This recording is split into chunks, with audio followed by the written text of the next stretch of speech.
Hey everybody, welcome back. It's Friday, JC Live Show. Thank you for being here. As you can see, I am by myself. You have to look at this mug instead of my beautiful wife, who had a very long week and was traveling all yesterday and didn't get home until about, 1 o'clock in the morning or something, and then had to get back up at like 5 o'clock to go back to work. So she had no sleep. So I'm here hanging out with you guys. I'm excited about this. This is good. I'm not going to get kicked under the table, but that's all right. Today we're just going to kind of hang out. It's going to be like a fun Friday, free speech Friday like we do. I want to say hello to a couple of people. Fragile 1976, how are you doing? Thank you for being here. Appreciate you. We have Eagle Strike. Thank you. Peter, our moderator, is here. Appreciate you a lot. I know it's late over there. And like I said in the chat, I'm going to make it kind of short. I'm going to guess there's probably not going to be as many people tonight because we do have the weekend, right? The Mother's Day weekend. A lot of people are doing stuff, either doing dinners or whatnot on Friday instead of waiting until Sunday. There's a lot of stuff going on. So it's probably going to be a light one, but that's okay. Ricky Joe, thank you for being here. Appreciate it. From Florida. Let's see. So any questions that you have, always put that Q before your question. It makes it easier for me to see. I don't have Fabiola reading the questions, so I'm going to go through all of these myself. So if I fall behind, bear with me. But if there's not a lot of people, it shouldn't be too crazy. I say that, but by like 30 minutes in, all of a sudden it's like scrolling and I have to kind of go through everything. So today was an interesting day. I talked about something that a lot of you guys had questions for me on, and basically it was about how do I do tests on SpaceX Starlink and do them properly. I was getting a lot of people sending in like tests and they're like, oh yeah, my upload is like 200, 300, 400. And it's like, no, it's not. It's not. So I did a whole video on how to test the system properly, and you could actually use that information based on anything that you're testing. It could be a fiber optic connection or a Comcast type of cable connection or whatever. It's just a better way of testing. You don't want to test with their phone. You don't want to test with Wi-Fi if possible, because there could be interference. What you want to test with is a direct connection into the router through an Ethernet cable, right? Through your dongle. That's the best way to go. Even if it goes from your Ethernet cable into a switch, test out of the switch. Or from your Ethernet into your Ethernet dongle into another third-party router, test out of that router. But it's better doing it through a hard connection in comparison to Wi-Fi, because Wi-Fi gets a little flaky sometimes. So anyways, if you didn't watch today's video, definitely check that out.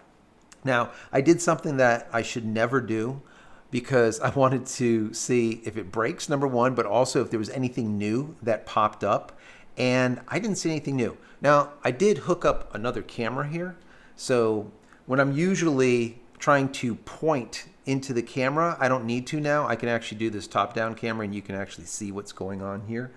I would hope so, at least. Anyways, so this right here is what my SpaceX Starlink app looks like. Yours might be a little bit different. I have the little Mars deal over here. You can access that and put that on here if you want also on yours. I think it's kind of cool instead of the regular one. Anyways, I just did the update on this and it took approximately 10 minutes. So if yours says basically, hey, you need to do an update, figure about 10 minutes, 15 minutes. If you take a look at the statistics, actually it wasn't statistics. I think it was in maybe in statistics. Yeah, the uptime. So as you can see here, it did some searching for, I guess it was like 32 seconds to search. The original boot was like 44 seconds. So not that long at all. The main thing was downloading the software and doing the firmware update. And when it did it, it took probably about let's say 10, 15 minutes. But everything is copacetic now. And we can see what I really like here is this right here. You check this out. Look at this.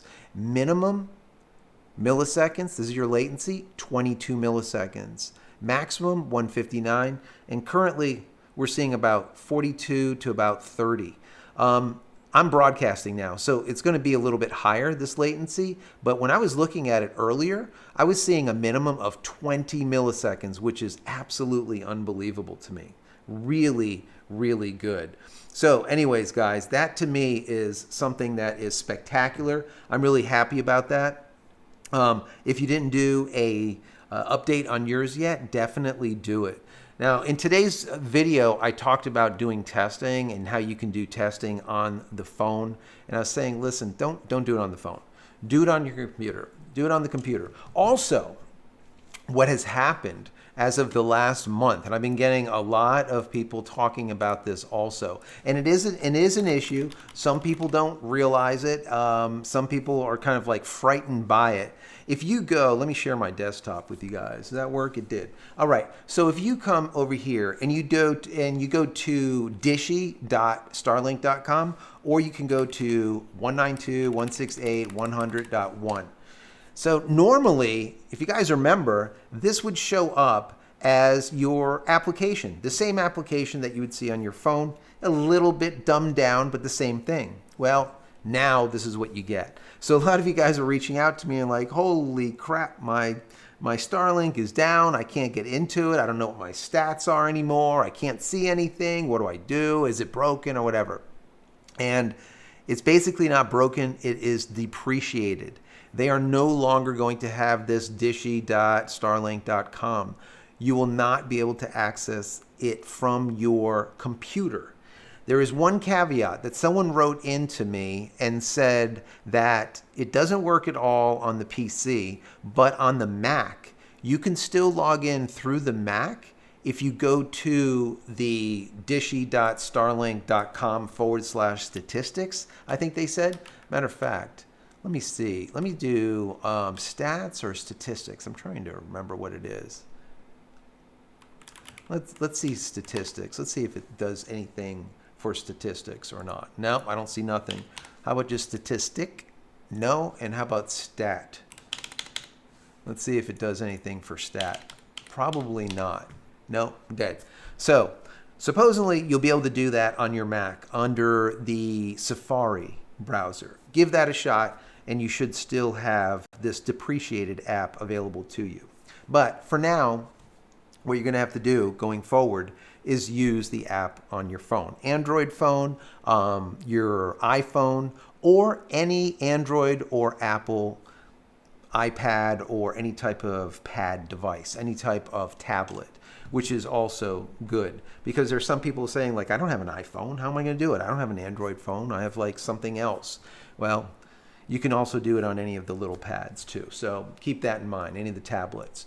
So that was kind of a long story. If my wife was here, she would have kicked me already probably 3 times. So let me get back into the chat. Rubicon, thank you for being here. Appreciate you. Dominic, how are you doing? City Twister, Ricky Joe's back over there. You got MKA Transportation. How you doing? Janice West, appreciate you being here. 83 Jeep, CJ5. And let me get into any questions. Let me go from the top here. Fragile says, good evening. Appreciate that. Good evening to you. We got some clapping from Eagle Strike. Any questions, put them in the chat now. Ricky Joe saying that from Florida. Let's see. Dominic Sup. We have City Twister from Maine. MK Transportation says, hello from Wisconsin. Cutting my grass right now, watching and listening to you. Holy hell, how are you cutting your grass and listening to me? That's kind of cool, actually. That's interesting. Over here in Florida, it's like pitch black. You're over there in Wisconsin, and it's like, and you could actually cut your lawn and listen to me. That's awesome. I appreciate that. That's pretty cool, actually. Ricky Joe says, question, I was wondering when you do a speed test while using Speedify, does the test do both Starlink and T-Mobile combined, or how does it work? Yeah. So yes, if you combined, matter of fact, let me go ahead and I'm going to see if I can bring that over. Let's see. Yeah, there we go. I stick in the middle. So if you guys don't know, I use Speedify to bond both connections together. You can see I'm using Ethernet, which is the Starlink. I'm using T-Mobile through Wi-Fi, and connecting the two, bonding them together at a packet level, not a session level, but a packet level bonding. Now, what she was asking, what Ricky Joe was asking was basically if I was connected like this, which we are, if we do a speed test, is it going to speed test off of Starlink, or is it going to speed test off T-Mobile, or is it going to speed test off the bond? And what it's going to do, it's going to speed test off the bond, because the computer thinks that is connected to, right now, Miami.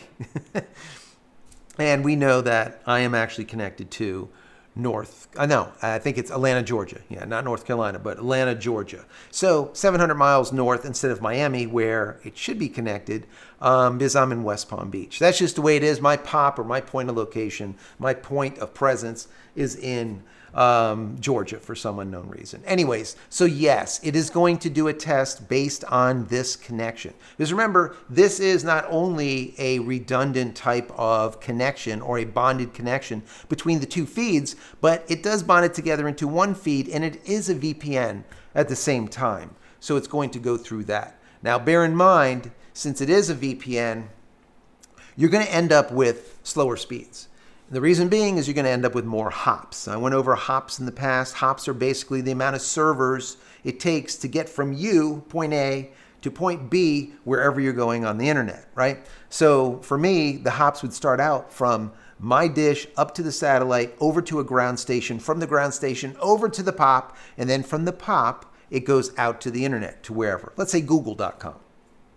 That's the number of hops. But if we're going through a VPN, well, it's a little bit different. So now we go up to the satellite, we're going over to the ground station, we're going to the POP, and then remember, we're going through a VPN, so it doesn't even know where it's going at that point. It's going through Miami. So however many hops are on the Miami server, we're going to have to go through those too.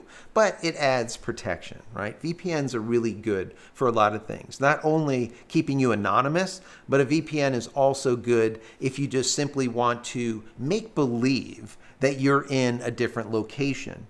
So we use, if you go to jcristina.com/VPN, which is pure VPN, we've been using them for a long time. Really, really great. Matter of fact, if you go to that link, jcristina.com/VPN, I think you get 15 additional % off if you use that. Anyways, if you use those VPNs, you go through them, what ends up happening is, for example, if you want to watch a football game or soccer here in the U.S., a football game overseas in, let's say, I don't know, in Colombia, right?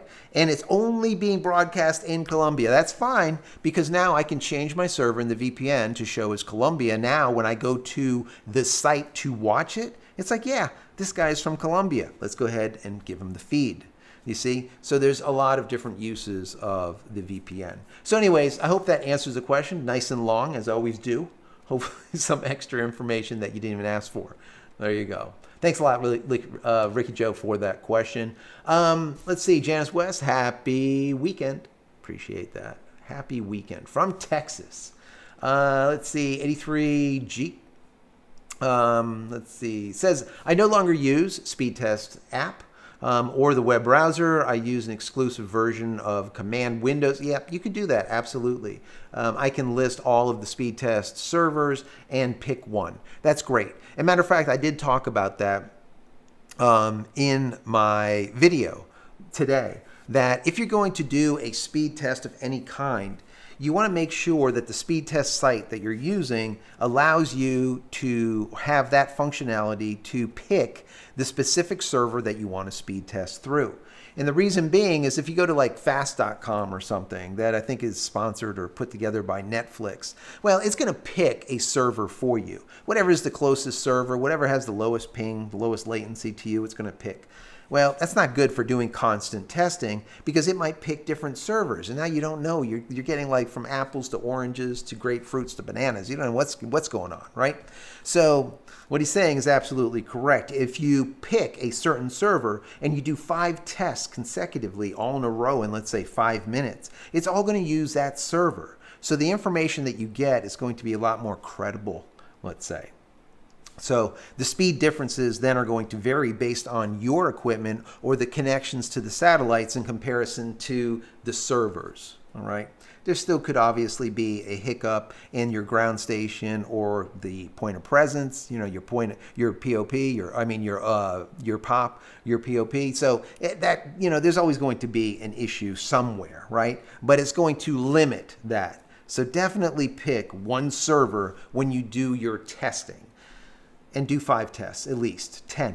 And then what you do is you do, in addition, all of those, you add up all of those speed tests, let's say your downloads, add up all of the speeds, and then divide by the number of tests that you did. So if you did 7 tests, add up all of your download speeds, take that massive number, and then divide it by 7, and then you'll know your average, what your average is as far as your download speed. Do the same thing with upload, and then do the same thing with your latency. I would say do it over the course of a week. You can also do it in the morning, afternoon, at night. So now you can get a gauge to when do you have the best service. So if you're doing a conference call or something and you know that your system is slow, let's say at night, you're like, can we do it in the morning or in the afternoon? This way you know. Maybe on Fridays, every Friday, it's extremely slow. Well, now you know. So these are like all things that you can do to kind of, let's say, get around any type of congestion, because you'll know where the congestion is for the most part. So I hope that's helpful. Let me see here. I don't want to miss anybody. Let me go up to the top here. It's starting to scroll.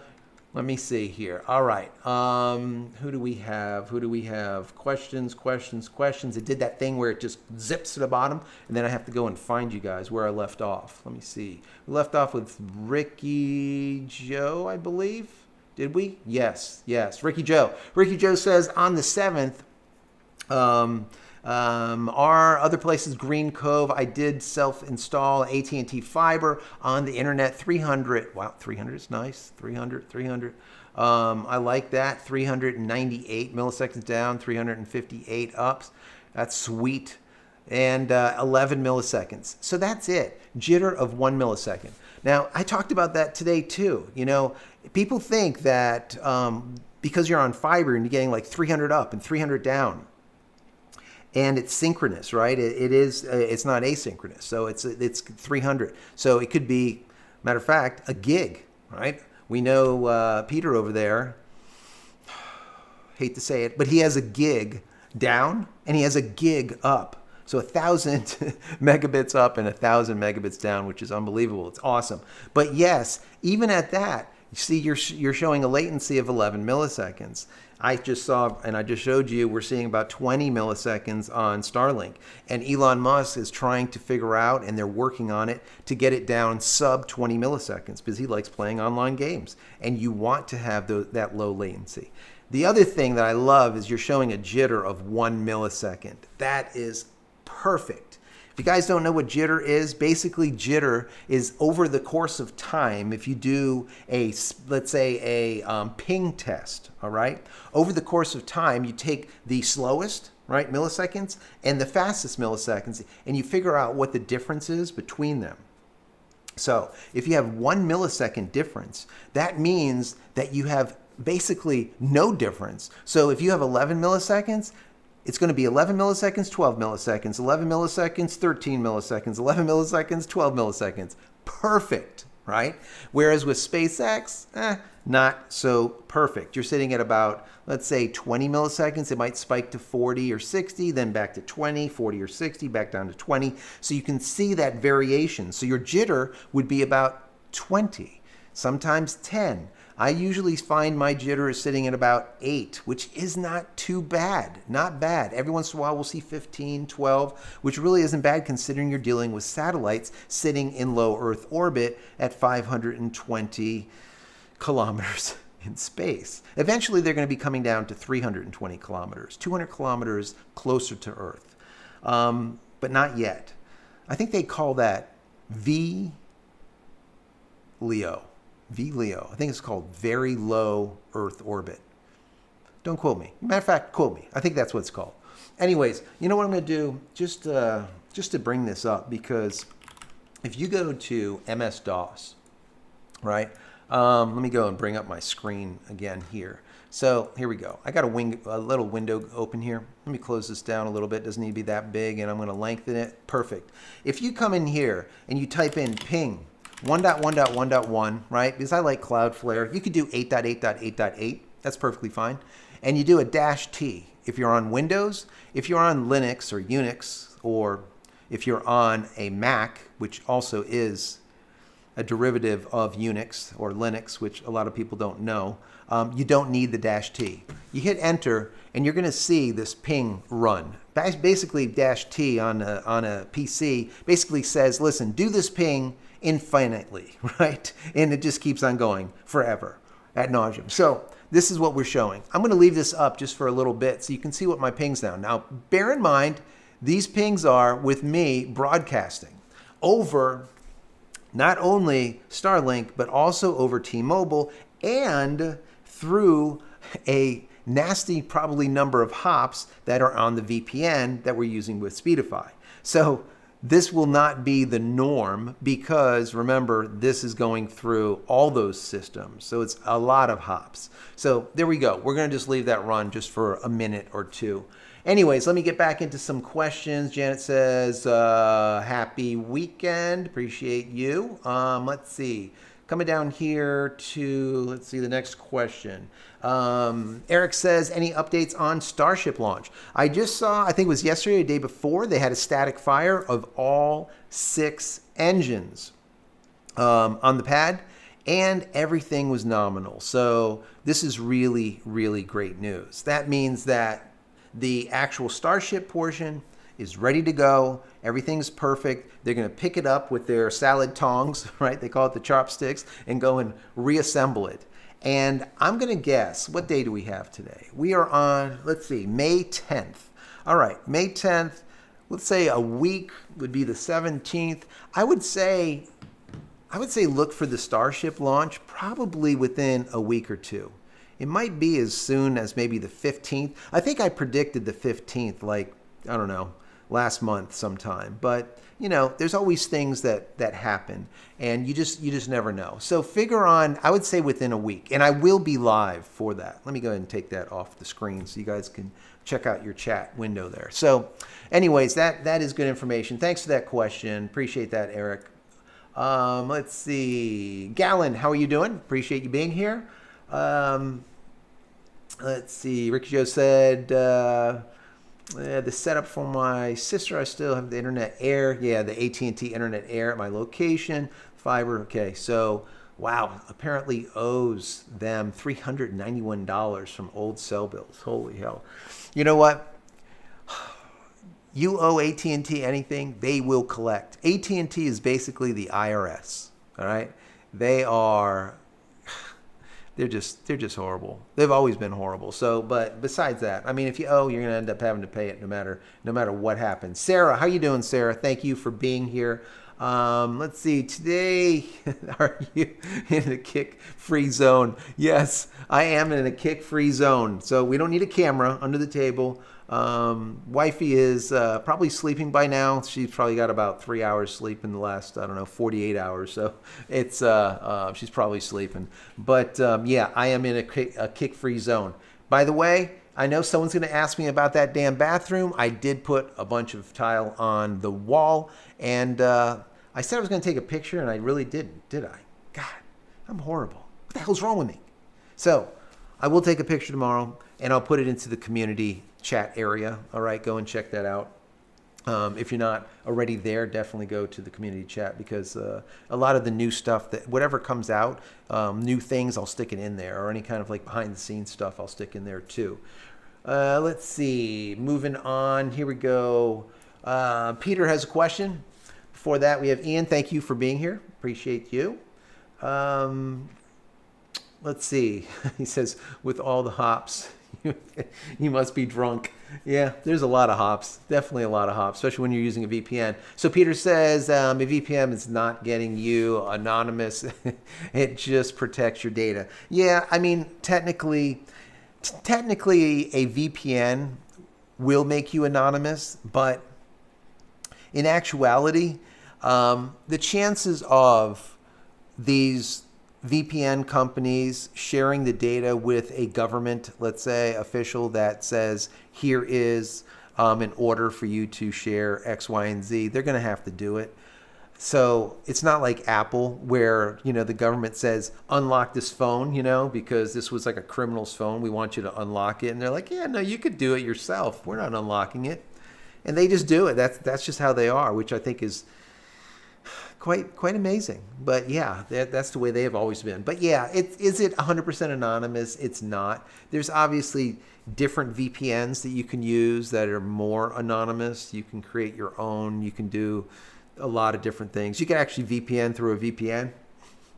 There's a bunch of things that you can do if you absolutely have to be anonymous. I don't know why you'd want to be anonymous. Rusty, how you doing? Appreciate you being here tonight. Says, created my Starlink account last night. Congratulations. That's awesome. And no matter what I did, I couldn't get YouTube to work on my TV. Any idea why that could be? YouTube TV should work without a problem, and YouTube should work also without a problem. It doesn't, there's nothing that would impede it. We're using it right now, matter of fact, on all of our TVs in the house. So there must be something quirky going on. I would probably look into the app that you're using for your TV. If there's an app that is specific to your TV, then download that app. Sometimes the apps that are for the TV are older. I would say get something like a Fire Stick or Apple TV or whatever. We're currently using Fire Sticks on all of our TVs. It works out great. It did do something funky today or actually for the last 2 days, none of the schedule updated. So even though you can get to any program, right? Doesn't matter where it is or any channel, you can go there and watch. It didn't give you the program, like hour by hour. So you didn't know what the hell is on. So I found out that all that you had to do was either unplug it and then plug it back in to reboot it, or instead of having to go behind everything to do that, you can actually go into the application, go into the little cog wheel, go into settings, I believe, and then there's an area in there that says reset your Fire TV. And when you click on that, it literally reboots it from scratch. I went into the Fire TV or the YouTube TV, sorry. Everything was copacetic. All of the channel and all of the channel guides and the whole information downloaded immediately, and it was back. Everything was great. So check into that. If you're using a TV, and like I said, the YouTube app on them, sometimes it's just old, right? Sometimes it's just old. So check into it. Let me see. Let's see. Ricky Joe said, when I tried to send you an email a few days ago, it didn't go through. Really? That is weird. And it went into Outbox and caused Gmail to do what? I don't know. So yeah, try again. I have so much spam and I have so much email that comes through. So that must have been a hiccup of some kind. Maybe on the Gmail side, maybe on Google's side. God forbid Google has a hiccup, but they do sometimes. So give that a shot again. Tom says hello on Viasat, not home on cable. It sucks. Holy crap. Tom, Viasat, what the hell are you doing? Viasat and HughesNet, right? They will be government only satellites that will be in GEO in the not so distant future. Everyone will be gone. Everyone's going to be using Starlink. Right? So definitely, if you can get rid of Viasat and pick up Starlink, do so. You will thank me like 1,000 times. I promise you. I absolutely promise you. So anyways, yeah, I hate to see it. I hate to see it. Viasat is just, my God, horrible, horrible. I feel you. I feel you. Oscar, how you doing, Oscar? Thank you for being here. It says good evening from Alaska. Wow. Starlink is improving a lot for Alaska. Yes, it's improving everywhere. I did some tests in today's video, live tests. So if you didn't watch the video, definitely watch it. And I think there was one test, I got like 344, over 340 megabits down. And just as a point of context, the maximum speed that I ever got on SpaceX Starlink was at the very beginning when I was just coming out of beta. Right? I have generation 2 dish, and the dish is like dish number like 2010 or something, 2012. I don't know. It's like the very beginning of the generation 2s. Okay. And at that time, there was just over 110,000, like 112,000 people in totality on SpaceX Starlink. Right. And I was one of those. And I was getting a total of about 310 megabits down, maximum, and about 43 megabits up, maximum. That's literally when there's nobody there. Well, now that there is not 110,000 people. There is like 2.8 or 2.9 million people. We're seeing speeds that are actually exceeding what there was from back then. So that just shows how much better the SpaceX Starlink version 2 minis are. Those version 2 minis that are up there in LEO now are 4x the capacity. They're a ton faster. And now the 2.0 minis as well as the 1.5s are interconnected through a mesh network of lasers. So you have lasers that are connecting each satellite, forming this mesh network of 5,000 plus satellites, getting close to 7 or 6,000 satellites in total, all together, moving data between each other at the speed of light through lasers in a vacuum. So extremely quick, very, very quick. Even quicker than some fiber on Earth, right? Because fiber still has to go through the glass, which is slower than a laser in zero gravity, right? So anyways, that all being said, the speeds are getting faster and they're only going to continue to get faster. As we finally see the Starship not blow up and we see some of those, as I used to call them, version 2 maxis instead of the minis, now they've, I guess, rebranded them from version 2s or straight version 2s to version 3s. When we see those version 3s in LEO, everything is going to just turn upside down. We're going to see latency under 20 milliseconds, absolutely. We're going to see speeds over 300 megs all the time, right? We're going to see upload speeds well over 20 megabits, probably more like 30 and 40 megabits. And what will end up happening is that there will be consistency. And that is the biggest thing that you lack when it comes to internet coming over a satellite.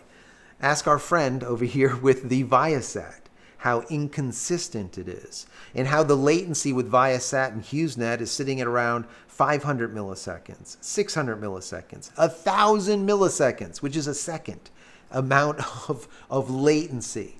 So when you're trying to do a conference call with a second delay, it really doesn't sound too good. It doesn't look too good either, right? So SpaceX Starlink, as of now, instead of 600 milliseconds, let's say with Viasat or HughesNet, instead of 600 milliseconds, they're at like, let's say 40 milliseconds, 30 milliseconds. Just now we saw 22 milliseconds. So they're getting there, and they're getting there quick, which is really good. And the speeds are getting faster, like I said.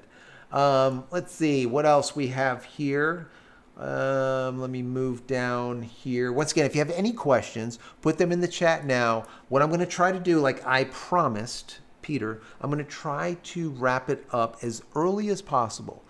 You know, I can go on forever, right? I'm definitely long-winded. That's why I'm normally getting kicked, but my wife's not here, so I don't get any kicks, which is kind of nice. But I would like for her to be here. She's not. Let's see. Rusty, how are you doing? Thank you for being here. Let me see. Rusty says, to add, it works with my home internet. Starlink is Starlink Roam account, and I just set it up last night before the first. So that's really good. So you have Roam. You're using it as Roam. So you're paying, I guess, the $150 for Roam, but it works obviously wherever you go, which is really great throughout the continent. That's really cool. That is great. And what's nice is you can take it with you. People don't even understand how amazing this is. And now we're going to see before the end of the year, we're going to see SpaceX Starlink end up introducing the Starlink dish that is a mini. So it will literally be, I wish I had my iPad here. I don't, but a mini is going to be like, let's say 8x8, 8x9, something like that. This big, really small. That's going to be the whole dish. That's it. So my hope is that they call it backpackable. That's the whole idea. So my hope is that it's not going to have reduced speed because it is so much smaller, like half the size. But I also hope that it's going to be something of let's say an asset to you guys that are RVers or nomads or roamers that are using SpaceX Starlink on some type of battery. Maybe through a solar system, right? Or a battery backup, or maybe some type of lithium, large battery, a 12 volt or maybe a 48 volt system. I would like to see that set up on DC instead of AC, or both. I would think that would be even better if it was a dual type of setup where you can flip a switch and now use 48 volts, flip a switch, use 12 volts, flip a switch, use 110. I think that would just be awesome, right? It would really help out a lot of the RVers and, like I said, nomaders out there. So watch out for that. I would say by third quarter, we should see the mini dish, hopefully sooner. It could be like in the next month because they already got approval. Everything's ready to go. So we'll see how many they can put out and as quick as they can put them out. Let's move on. Let's see. Who do we have here? Here we go. We have Ian, or even, who do we have? Ian? Yeah, we have Ian from before. We have Ivan. Ivan says, why my question is not shown along the others. That is weird. So, Ivan, if your question is not showing up, let me know. That is weird. I don't know what that is. Try again, put a question down below, and I'll definitely get to it. Let's see, 83 Jeep. CJ5 says, after doing a study on all the speed test servers, found that there are 2 to 3 servers that have performance issues. Yeah, that is the case. That is definitely the case. I find that a lot. What will happen is some of the servers that they use for the speed testing, they get highly congested. So you want to find the ones that are not, let's say, off the beaten path, right? Not the main ones. You use the little guys, right? It ends up being a lot better. Fragile 1976. Let me see. What are your thoughts on the up and coming M4 chip and its touted AI capabilities? You know, I like that Apple constantly is putting out like new chips. The M1, the M2, M3, M4. They're going to keep on going M64. You know, one day this is what Apple does, right? And then they force you to buy the next latest and greatest hardware because it's planned obsolescence. And I've always been a hater of planned obsolescence. Now, that being said, the AI term, okay, it is another thing that just disgusts me because a lot of times the term AI is being used for shit that has nothing to do with AI. A vacuum cleaner has AI, you know, your car is AI, and this is AI, and, you know, this new app is AI, and this, you know, your toaster is AI, and your refrigerator has AI now, and it's a whole big bunch of bullshit. The bottom line is it's just simply marketing terms, and that is it. True AI is an intelligent version of a piece of software, okay? A piece of software usually has a set number, a set or a finite number of variables, okay? And those variables can be whatever the number is, right? So that's it. Let's say there's 250 options and that is all. That is your program, 250 options. Well, with a true AI, there is not a set finite number of variables. It can add variables based on input that it's getting because it asks its own questions and then answers them based on more information that it gets, right? It can answer questions, but it can also now ask more questions. So that is true AI. Now, I gave an example, all right? And I think that it kind of makes sense. All right. So if you have a coffee maker, this is a perfect example. You have a coffee maker and you set the thing up and it shows you that you can have a cup of coffee 7 days a week, right? At any hour. Well, you have an X number of variables there, right? So you have 7 days a week, you have 24 hours a day, you can make a cup of coffee, right? That's not AI, right? That's just simply a program. Now, AI in a coffee maker would be something like this. The coffee maker would have access to an atomic clock, so it knows the exact time in any given period. It knows the time, it knows the date. It also knows if it's day or night, right? Because it does have the time, but then it also knows what's around it. Do you have lights on or is it dark, right? Maybe you have different schedules. It knows that. All right. Maybe it has a connection to the internet for other information. Maybe it can also store data like when you manually make a cup of coffee. Maybe it knows that it should make you a cup of coffee at 8 o'clock in the morning, every single morning, right? 7 days a week. That's perfect. Well, you start making 2 cups of coffee every Tuesday night at 9 o'clock. Why is that? Probably because you have the exact same company coming over to play cards or something. Well, it learns that. And now it says, hey, it's that night. We need to make 2 cups of coffee. That's AI. The AI learns. It figures stuff out. So anyways, the idea of this new Apple having the ability or having functionality of AI, it's just software. It's a big hill of horseshit is what it is. It's marketing bullshit. And I wish they would just get past it, kind of just move on. This is just you get tired of hearing it all the time. And that's right now the word of the day, AI. That's it. So anyways, that's my thoughts on it. I think the M4 will be awesome. But it will be a chip that is like the M3, M2, M1 that are specific to software that is optimized for that chip. If the software is not optimized for the chip, it's not going to do well. And I've seen that happen with using Final Cut compared to DaVinci Resolve in comparison to using the Adobe software, Premiere. So if it is written for the chipset, it works good. If not, it is lackluster. Some people don't understand that. That's another marketing thing. They're like, look, we're faster than the other guy. Yeah, it's because the software is dialed in perfect for your silicone. So, your silicon. Anyways, let's move on to the next one. Let's see, where are we? That was the Fragile 1976. Thank you for that question. Appreciate you. Let's see. Moving on. And here we go. Next question. This is from Rick Blaze Channel. It says Rick here from Jamaica. How are you doing from Jamaica? I finally got Starlink yesterday, but I didn't get it set up as of yet. We'll do so tomorrow. Congratulations on that. Really appreciate that. So happy to be a member of the Starlink family. Great, absolutely great to have you. This is Rick Blaze Channel. You'll love it. I promise you. It was a family augmenter here at the house, right? So in the studio, I now have the ability to be able to upload high speed. You guys are getting 4K now, whereas before it was only 1080p, and I had to crunch the shit out of it because AT&T was absolute crap. So now that we have Starlink, everything has changed. It's opened up a new world of possibilities when you're in a rural environment. Now, if you're in the city, people are like, this guy is crazy. What the hell's wrong with him?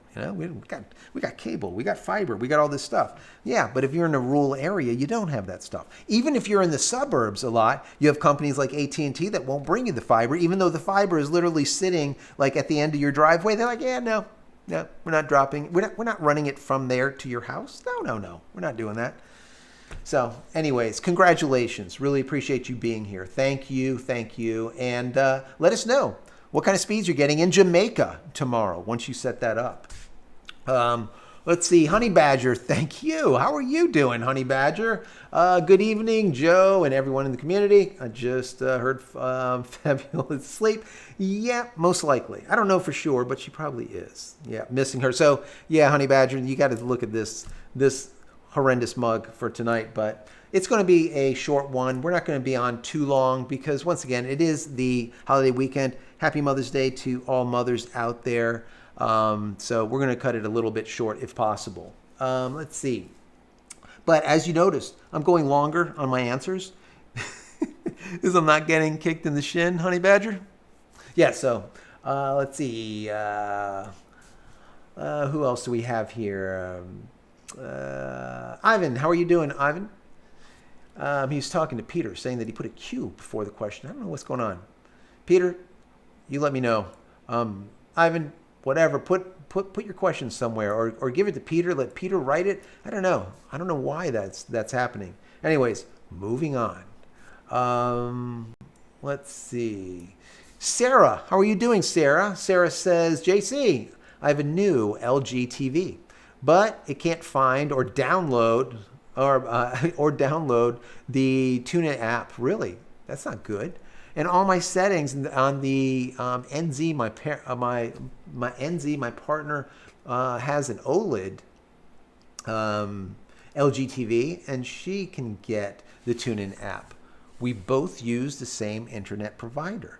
That is really odd. So when you have cases like that, find out from your friend if your friend's TV is newer than yours. Number one. Number two, if that doesn't work, and if it is newer, chances are the TV that you have, maybe it doesn't support it. That's number one. That's worst case. Number two, I would call LG, let them know that there's a problem, because there might be a firmware update to your TV to allow you to get that tune-in app. That happened to me with an LG TV, actually.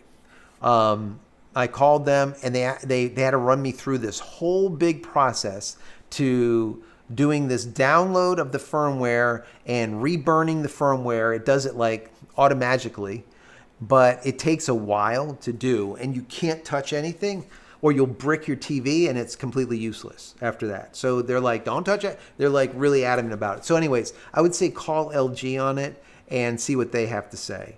And like I said before, if you're using like a Fire Stick, that's where you just move the TV out of the way kind of thing, because TVs really should do one thing, and that's just show something on the TV and not have apps all in them, because usually the TV doesn't have a powerful enough processor in it, and when you're like moving around, it's like slow and stuff. So I would recommend get the latest and greatest Fire Stick or something like the Fire Stick Max 4K or one of those. Check those out. They're really, really cheap too. And then once again, you can bypass the whole problem. Let's see, Mick. How are you doing, Mick? Hi, Jay. Good to be here. Really good that you're here. Thank you. Golden Retriever, how are you doing this evening? Says, so are you going to try to watch the Aurora Borealis tonight? That would be actually kind of cool. When does it go off? Golden Retriever, let me know when that is, and if you have a link, like a URL, and it's happening like soon, maybe I'll put it on and kind of share it with you guys while I'm going through questions. That'd be kind of cool. I like that. Let's see.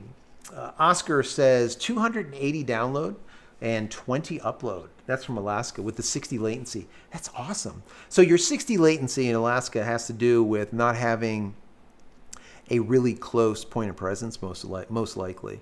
Check out where your pop is, right? Do a speed test. Let me know. Is it in Alaska? I'm going to say probably not. It's probably in like Washington or something. Anyways, let me know. I'm interested. Let's see. Ricky Joe says, since I put the AT&T fiber in my name at a separate address and then my internet air, it shouldn't affect it, right? No, it really shouldn't, because it is two separate names. There should be two separate accounts. You should be fine with that. Let's see. Before we get into any other questions, I want to just read something for you guys, and I want to get your thoughts on it, and let me know what you think. Number one, this is from, let me see, Space News. Let me see if we can bring this up. Can we bring it up? Yes, no, maybe so? Yeah, here we go. So, Space News. I saw this come through. This is from today. It was an article, and it says the FAA is beginning environmental review of Starship launches from Kennedy Space Center. Now, why is this important to me? Well, Kennedy Space Center is literally like 3 hours away from me, guys. So if you don't know it, they are building a Starship base launchpad from Kennedy Space Center on the Space Coast. So when that happens, I'm going to be there, right? I want to definitely be there. Texas is a little bit more difficult for me because it's further away, but I find that it is definitely interesting that they're moving in this direction, because they're going to have multiple. Now it says the Federal Aviation Administration is preparing to start an environmental review on SpaceX Starship launchpad at the KSC, or the Kennedy Space Center, reflecting changes from the vehicle since the 2019 assessment. So the FAA always has to do this. I wish the FAA would just get out of the way, because the same type of assessment or the same type of things are going to happen with the launch pad that's sitting in Texas. The same thing's going to happen here. I don't get it, but anyway, it says in a notice published by the Federal Register that is on today, May 10th, the FAA's Office of Commercial Space Transportation announced it was starting the process of environmental impact statement, or the EIS, for Starship launches from KSC Launchpad Complex 39A. The EIS is needed as part of the FAA's work to approach launch license for Starship from that pad. So I thought this is kind of interesting because, you know, two reasons. Number one, obviously I live here, but number two, the FAA is going to start this process now. And I'm glad about that, because if not, the thing will be done, ready to go, ready to blast off. And they'll be like, yeah, we need to do this, you know, evaluation. And then you got FCC gets involved, the FAA gets involved, and you get the, you know, what is it? The fish and wildlife people that are checking to see if there's going to be any fish harmed because they're close to the ocean. Guys, China is eating our lunch. China is eating our lunch. All right? What do I mean by that?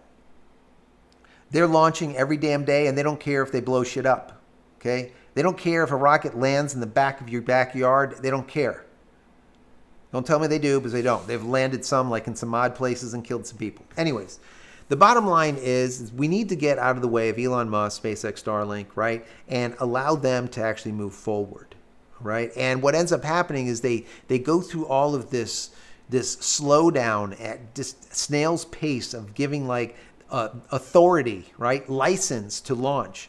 That is really slowing things down, and they don't need to do that. I personally think that the Starship could have been launched last month already, but it's not, because it's going through like the process, okay, to getting that launch license. Now, of course, they just did the static fire on it, and everything was copacetic. It ended up being nominal and everything. So, but anyways, I just wanted to know what you thought about this with the FAA and their evaluation that they have to do on this pad. What do you think about that? The other thing that I thought was interesting is I was reading an article. Let me put this back up here. Let me see. Here we go.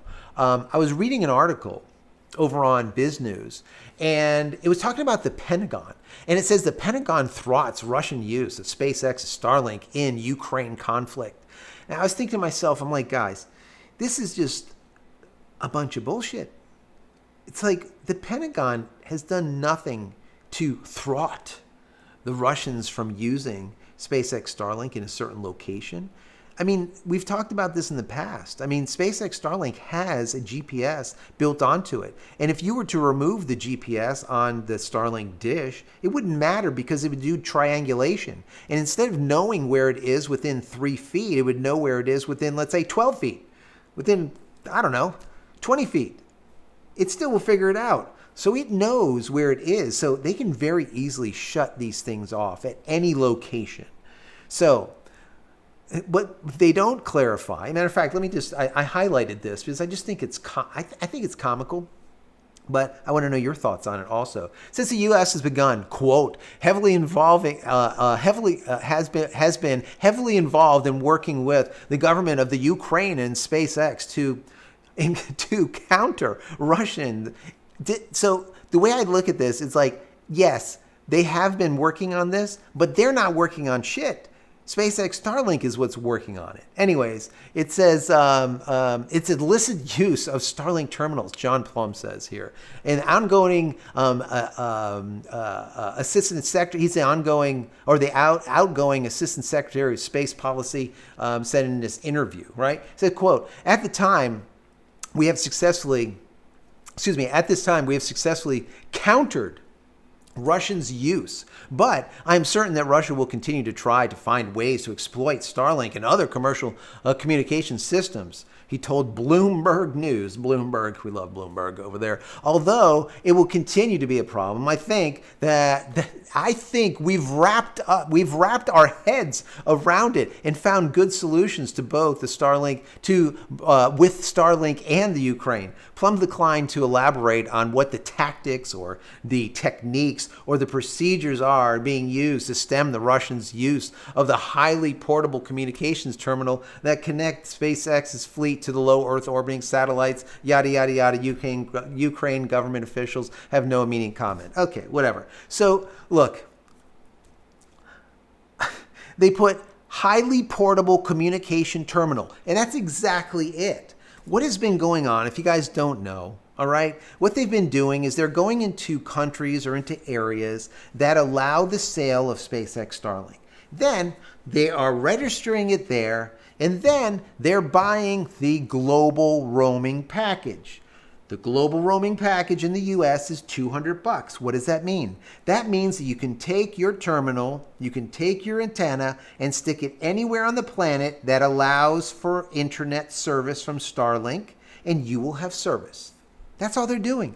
This is not some type of freaking rocket science. They're not like meeting with the experts over there in the Ukraine. What a bunch of bullshit is that? And doing something to thwart this from happening. It's just complete nonsense. Anyways, I love articles like this. You know, Bloomberg jumps into this stuff. It's just unbelievable sometimes. I was also looking at some of the Senator Elizabeth Warren stuff, and how she was like raised all types of national security issues, and she was demanding that there was a probe within Elon Musk, SpaceX, Starlink.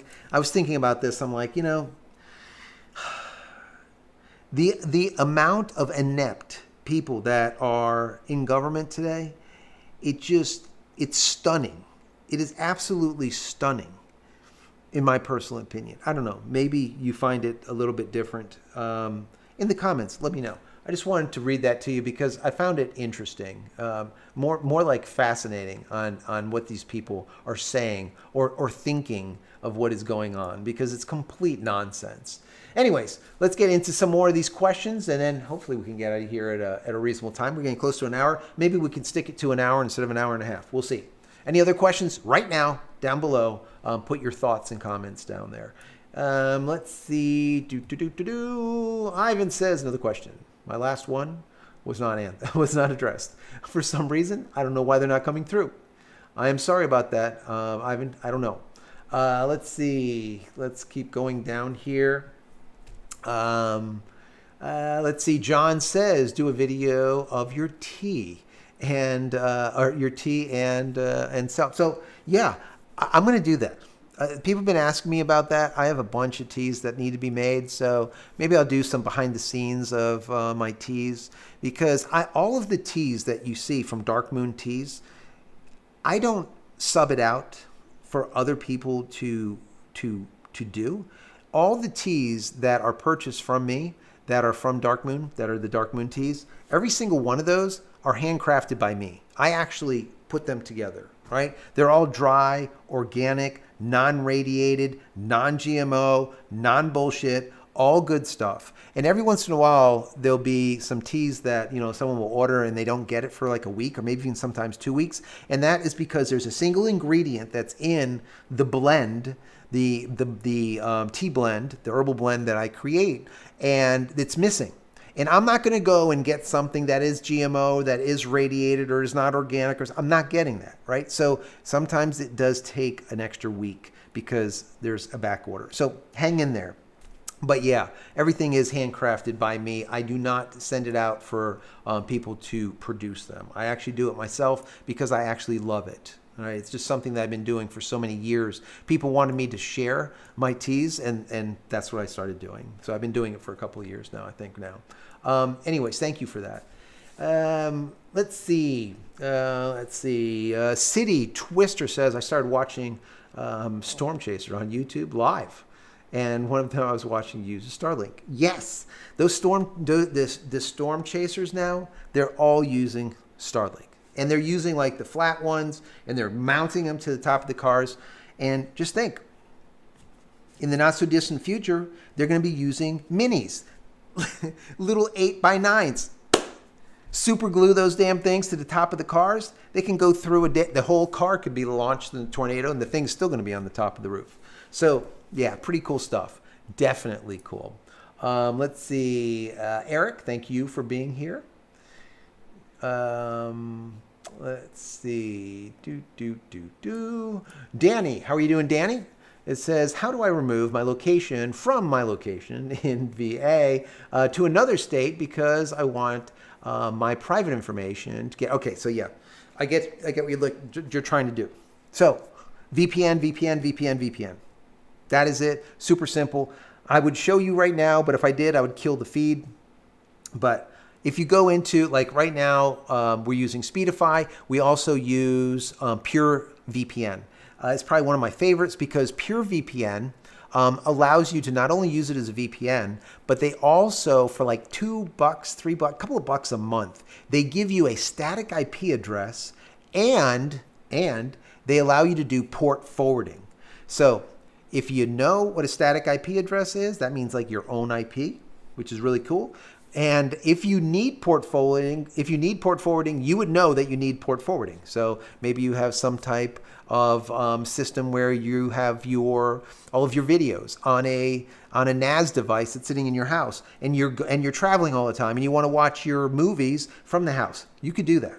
So anyways, matter of fact, I do have that 15% off. Go to JCristina.com/VPN. JCristina.com/VPN, or if you go to Pure VPN and you order, use JCristina at checkout, you still get 15% off. Anyways, in that VPN, you can select what server to use.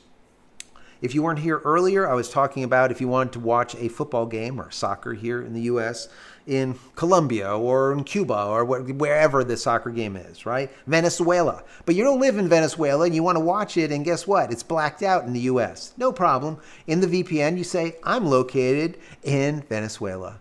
And guess what? They don't know the difference. They think that you're in Venezuela, and now you can watch the soccer game, football. All right, so the same thing holds true here. You can now disguise where you're located using that VPN, and now people don't know where you are. The only bad thing is let's say if you're looking for like your local Ford dealership, or you're trying to order a pizza. You try ordering the pizza, it's going to like try to get a pizza from, like for me, it tries ordering pizza all the time from Georgia, Atlanta, Georgia, because that's where I think where it thinks that I'm located, where I'm actually in West Palm Beach. So keep that in mind. Let's see, moving on here. We got to Danny. Let's see, Eric says, if cell phones can send and receive Starlink, eventually I think the dish will become obsolete. No, the reason it won't become obsolete because the amount of data that a phone can actually transmit to a satellite at 530 kilometers in LEO is a small amount. So you're not going to get high speed ever, because remember, it's using an eNode B on these Starlink satellites. An eNode B basically converts that signal into, or like, let's say it converts the satellite into a cell tower. So you have a cell tower in LEO. Now, think about this. You're outside, and now you make a phone call with no Wi-Fi, with no cell coverage, directly with the satellite overhead at 530 kilometers. You make a phone call. Unbelievable. Right now you can text, no problem, right? You make a phone call and you're talking to someone. Think about how sensitive that eNode B is, that it can hear your phone, right? In other words, get the RF, get the radio frequency from your phone. Basically, it has to listen to the faintest, absolute faintest ant fart. That's literally what it's doing. It's miraculous, in my personal opinion, but it can do it. Will it ever just alleviate or reduce or just banish, let's call it, the use of a dish? Absolutely not. But it's something that's an add-on. So it is coming. By the end of this year, you're going to be able to text if you have T-Mobile. And by the beginning of 2025, you'll be able to make a phone call. And by mid to the end, maybe third quarter, fourth quarter of 2025, you're going to have data. I don't know what the speeds are going to be, but you're going to have data. That's really, really cool. So anyways, watch out for that. Let's see. John, where are we here? Where are we? Probably skipped through. John said, why can't Apple update my iPhone to iOS 17? It's the Apple X. Planned obsolescence. That's why Apple will not update your phone to the latest and greatest. planned obsolescence. So you are forced to buy a new iPhone. There you go. They're assholes. There's no another way to kind of say it. You call it as it is. That's the way it is. Planned obsolescence. They're selling you a product that has a lifespan of a specific period of time. It's like a block of cheese. It molds, and then you have to throw it away. Even though that iPhone X is perfectly good, they won't allow it. Anyways, hey, Ivan, your question is coming through. Wow, here we go. In Europe, the ping is about 60 milliseconds on average. Do you think that Starlink is prioritizing U.S. about their low latency policy and the FCC and yada, yada, yada? No. If Elon Musk, SpaceX, Starlink can get you lower latency in Europe, they will.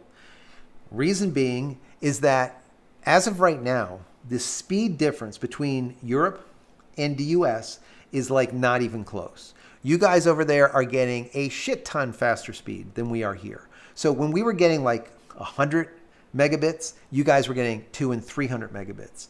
Now I'm hearing some people are getting even faster. All right. Matter of fact, someone that's close to the show was getting over 400 megabits down in the middle of the ocean just a couple of days ago. Facts, not fiction. Anyways, as far as latency, the reason why Europe has a higher latency than the US has to do with the amount of POPs, the amount of ground stations, the amount of point of presence, and the amount of ground stations. That's just simply it. As they build out more infrastructure, you're going to see your latency go down also. That's my personal opinion. I don't work from these people, so that's what I think the problem is. Ricky Joe says you still got a job with the coffee maker, then got to fill it with water and everything else. Yeah, absolutely. That is absolutely the case. Here we go. Peter from Denmark with his gigabit connection, gigabit up, gigabit down. He's getting 6 milliseconds on fiber. That is really, really sweet. 6 milliseconds. I love it. John says, I love Starlink, but it is so expensive. Why? John, I think that Starlink will be coming down in price. I think that the price right now is high because they've had to outlay just a exorbitant amount of money, right, to be able to do what they're doing. Just think about, so far, there is almost 6,000 satellites in low Earth orbit. Think about the infrastructure that they have had to build out. Anyways, it's really expensive. But we do see here in the U.S. that some people, their service went from $120 a month down to $90 a month because there was a lot of service that was available in the area, so they actually lowered the price. Most ISPs, not most. All ISPs. I don't remember any ISP. If you guys do, in the chat down below, let me know. I don't know of one. What ISP has ever lowered their price? I don't know. They almost always go up. Almost always. They continuously go up. Anyways, let's see. Oscar from Washington, thank you for being here.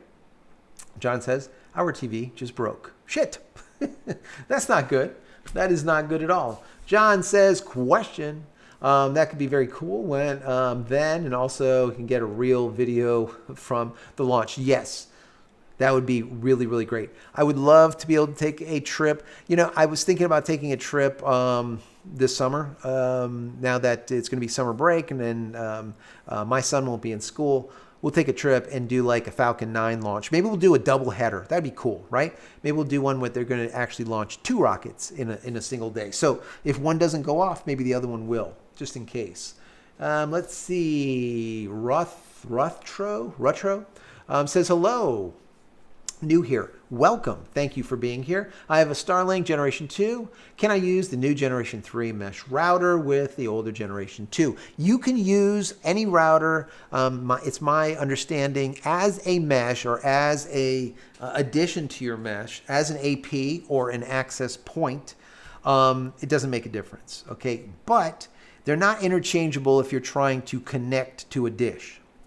So, like for example, if you have a Generation 2 Starlink router, you can't, connect to a Generation 4, right? The new flat with the little kickstand. It's just a different connector, right? But as far as a mesh and you're building out a mesh, you can take an old version of the router, turn it on within proximity of your current router, and it's going to say, hey, when you go into your apps, it's going to be like, hey, look, I just found another one of me. Do you want me to use me as a duplicate, and like duplicate myself as an AP, as an access point, and add me into the mesh? You say yes. That is all you have to do, nothing else. Then relocate it wherever you want in the house, and boom, that becomes an AP, and now you have that extended mesh. So the answer to that is yes, you can do that. Oh, here we go. Golden Retriever says the Aurora Borealis will be at 4 a.m. All right, so I'm not going to be here until 4 a.m. But yeah, that'd be kind of cool to watch. Maybe I'll have to watch some videos of it or something. That's just awesome. Let's see. Let's move on. Jeep was talking to... Okay, let's see. Gary J. Jerry J says, hi, JCristina. Any chance for any update version on the mesh tutorial?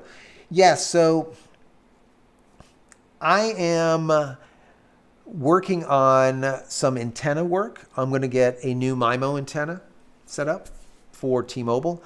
I'm also going to start bringing in some new routers for doing mesh, but also for WAN, multi-WAN setups, because there's a lot of people out there now that are getting fiber and they're like, I want my fiber, but I don't want to get rid of Starlink because it's a great system and I want to use it as a redundant backup. Or they have an AT&T Air, or they have a Verizon home internet, or they have the T-Mobile home internet. T-Mobile home internet. I'm going to do a video probably Monday or Tuesday. Those freaking people went up in their price. Holy shit. If you have T-Mobile home internet and it's in your house and you don't move it, you're okay. You're all right. But if you used to roam with it and take it with you, you guys are screwed. 3x. 3 times. They literally went from like $50 a month to like $160. Anyways, I'm going to do a video next week on it. I was just floored. So, holy crap. Let me see. Golden Retriever says, it's bright as hell. It is. Yeah, no. He's talking about the Aurora Borealis. Very, very cool. Gallon Z2 says, I upgraded my plan to a business plan, which is $250 per month. Let's see. My speeds were no faster. Really? That is horrible. So if you're paying $250 a month, basically more than double, and your speeds are not faster, I don't know what the hell is going on there. That should not be the case. Did you get the bigger dish? Now, some people think that when you buy the bigger dish, you get faster speeds just for getting the bigger dish. The one that's like 22 by 20 square, big ass thing. It is faster. The dish will be faster. It will also cut through rain. You won't get as much rain fade, but you also have to do like you did and buy the faster speed. So my question is, do you have the bigger dish and the faster monthly payment, the $250? Or do you have still the same old dish? That could be your problem. Let's see. John says you should try a cruise. Yes. The last time I was on a cruise, guys, I don't want to be like a downer here, but I got some kind of freaking disease. I don't even know what the hell it is. And it still pissed me off to this day. And it's been many, many, many months. So while I absolutely love cruises, they are just not the cleanest places. And it doesn't matter what the frick you do to wash your hands and clean yourself all the damn time. There is some awful crap that lingers on those cruises. And they do their best. I don't blame the cruises. It's just you got a lot of people all in like one spot and they're just... Anyways, but I do love cruises anyway. I go on it. I would go on them anyways. Let me see. I'm going to go and bang through these as quick as I can because I know we're kind of pushing it. We're going to get too far in the weeds here. Let's see. Let me go by these. Let's see. The guys are talking between each other. We're not going to go through there. We're going to leave that. Why no Starlink stores? John asks. They just don't want to spend the money. There's no reason to have an Apple store, right? they do that to sell the product. Where's the Starlink store? What are you gonna have in there? One Starlink, you don't have much stuff to put in it. So I don't think you'll ever see a Starlink store. But they're selling them at Costco. They're selling them at Best Buy or whatever it is. All the different. I think was it BJ's? No, I think Costco, Best Buy. I think Walmart was selling them. I think Target. I don't know. They're selling them all over the place now. All the retail stores are going to get the Starlinks. Let's see. ASJR says, I was just wondering if you think that it's a real benefit to use a mesh system over turning my high-end gaming router to an access point. So personally, I never tried a mesh. So mesh networks are awesome, okay, because it allows you to propagate your signal to a larger location, a larger area. And you don't have to like log in and re-log in. It follows you around, right?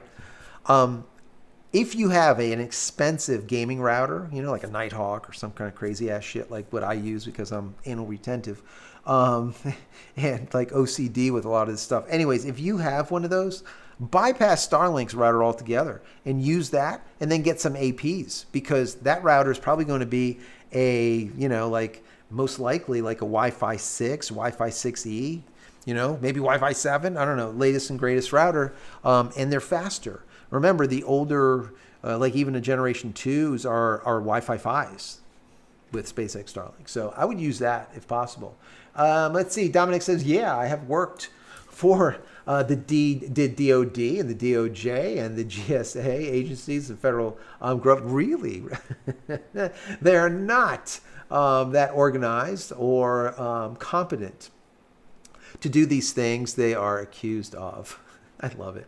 Well, Dominic, I hear you. And if you have some firsthand knowledge on the DOD, the Department of Defense, and DOJ, Department of Justice, and all the rest of them, I will take your word for it. John, how you doing, John? Wolf is here. Elon president runs for SpaceX. Lady, she knows how to control Elon. Yeah. The president of SpaceX doing a good job, doing a really good job in my personal opinion. There's a couple of things here and there. I was a little bit leery of her, kind of like when she got on board, but seems to be doing quite well, especially handling some of these 3-letter organizations that Dominic was just talking about. Yeah. John says, why do people keep getting spam called? Well, because the companies aren't cracking down on them. I would charge them for all of these people that have the spam services, and they can track them down. It's not that difficult. Even when they use these VoIP means or these voice over IP means of making these calls, they can track them down. I would give them such a fine, right, that their ass would pucker. All right, I would fine the shit out of them, because when you're paying for your phone and you're getting solicitations on it, you're getting spam on it, it should be illegal. All right, they should make it illegal. So, but they don't. And now that it is an election year, I can't tell you how much spam I get on the same phone. This guy's doing this, Biden is doing that, Trump is doing that, this is doing that. And it's just, we need you here. We need your dollars there. We need you to do this. It's like, give me a break. And that's all I hit is delete report, delete report, delete report. And now that specific number cannot call me anymore. Does it matter? No, because they'll just come up with another one. Like I said, they're VoIP numbers. They can come up with any damn number, right? It's voice over IP. Let's see. Moving on. We're getting close to the end, guys. We're getting close to the end of the internet.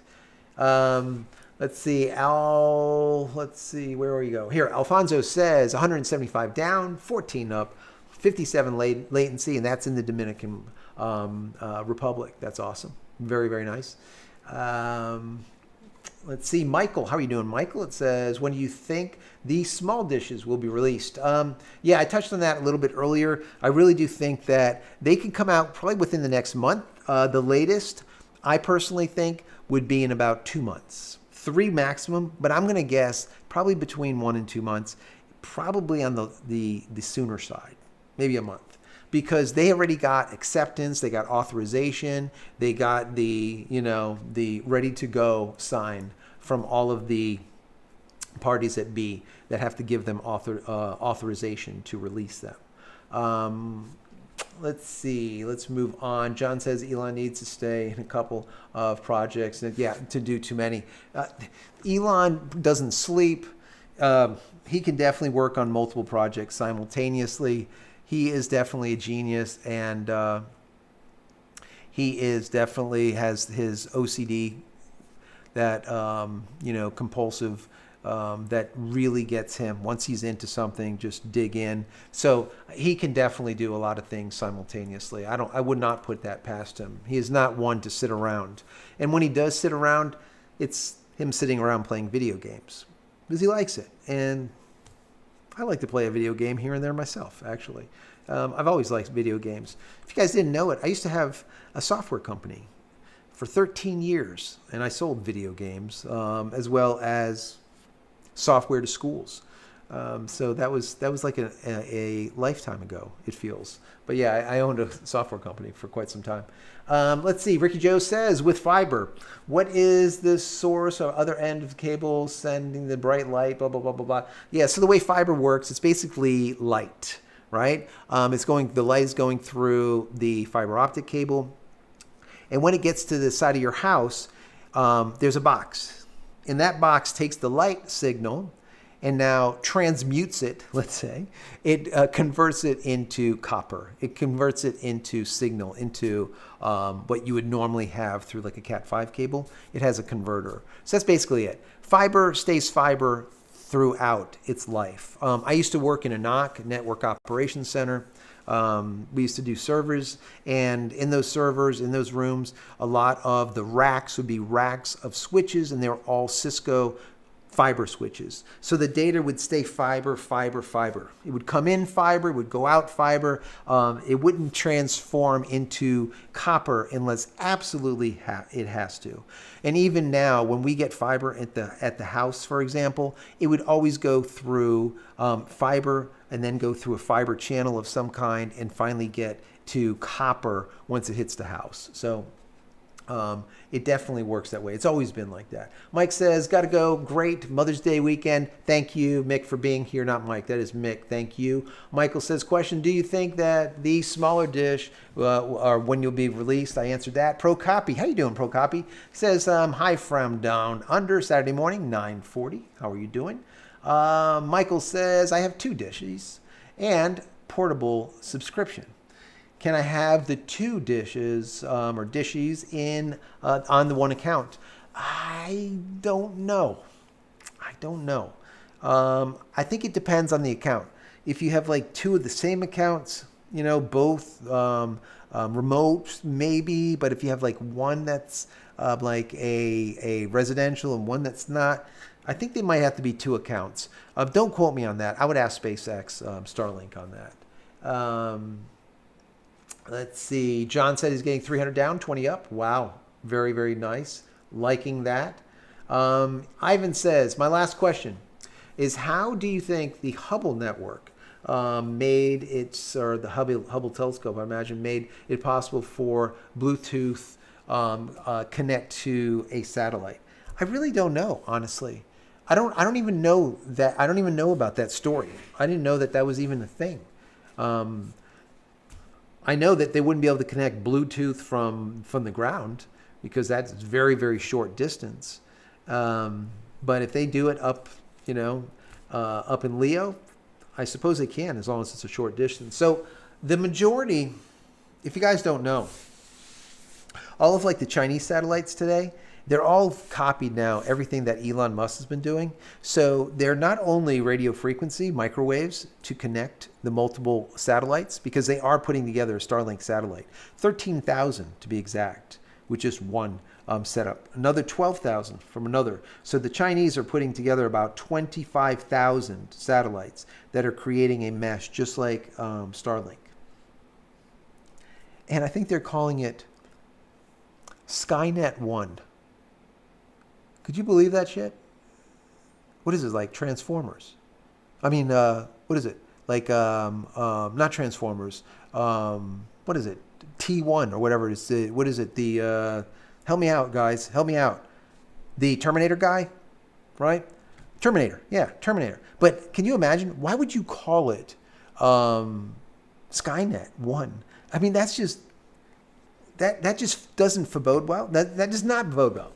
Does it bode well? What do you think? I mean, for me, I think that if you call something Skynet and you have any idea of like how the movie went on and like the purpose of Skynet, why would the Chinese call it that unless that's exactly what it's going to be, right? Very, very odd to me. Anyways, I digress. The bottom line here is that they're doing their connections, not Bluetooth or anything like that. They're doing their connections with microwaves and with direct connecting of the lasers. That whole laser connection setup, just like SpaceX Starlink, that's what the Chinese are doing. So very interesting. I was reading an article about that.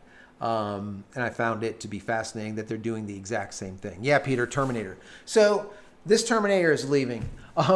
It is now, let's see, we got an hour and like 20 some minutes. I said we're going to keep it to an hour, and I didn't do it. I'm sorry, Peter, but you can go now. Anyways, guys, thank you so much for being here. Thank you for all the questions. Thank you for all of the support. Thank you for everything that you do. We are getting close to the 100,000 mark, guys. 100,000 mark. Tell your friends, family, colleagues. Tell everyone about the channel. Let's get to that 100,000 before the holidays. I want to see a plaque hanging right back there. A plaque hanging for Christmas. Maybe before. Wouldn't that be cool? Anyways, tell everyone about the channel. That would be awesome. If you like the video, throw it a thumbs up. That's always awesome. Subscribe, do all of those things. Click the button over here. As always, tell you guys, check out my books over at jcristina.com/books. Don't forget the Starlink content, 273 Starlink videos I've put together so far. Take a look at my Starlink playlist. Anyways, guys, I'm out. Many blessings to you and your family. Stay safe, stay healthy, stay connected, as I always say, and we'll see you in the next one. Love you all. Take care, guys.